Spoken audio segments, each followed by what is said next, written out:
Bonjour, moi j'appelle Thomas, j'ai 22 ans et je suis développeur chez Bogo Group. Développeur, ça consiste en quoi?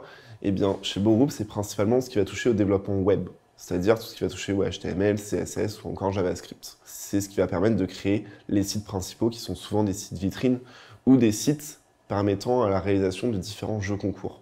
Le jeu concours, tout simplement, c'est des personnes qui vont participer à l'intérieur et moi je vais m'occuper de récupérer leurs données pour pouvoir après les recontacter s'ils ont gagné ou pas un prix. Mais ce n'est pas seulement ça, j'ai aussi beaucoup de gestion de bases de données qui s'intéressent principalement à du SQL avec MongoDB ou encore JavaScript qui est vraiment très important et qui va permettre de regrouper différentes bases de partenaires ou de partenariats, ça dépend vraiment de ce qu'on peut faire là. Dans mon poste chez Bogo Group en tant que développeur, ce qui me plaît principalement, c'est le fait qu'on peut faire suggestion à la créativité. C'est pas pour autant qu'on soit une créa qu'on doit faire exactement ce qui est mis sur la créa, on peut aussi proposer de nouvelles idées, de nouvelles choses, ce qui rend vraiment le travail assez vaste et ce qui fait d'autant plus plaisir que de proposer des idées et de se sentir écouté. Et ce qui est bien aussi chez Bogo Group, c'est que si on a différentes idées, c'est qu'on peut les proposer tout simplement un peu à tout le monde et chacun va dire si oui ou non ils aiment telle ou telle idée et pourquoi pas rajouter des différentes choses. Et surtout qu'il y a vraiment un aspect de collaboration et c'est ça qui est vraiment super cool. Si tu veux postuler chez Bogo Group, moi ce que je te conseillerais c'est d'être assez à l'aise avec différentes technologies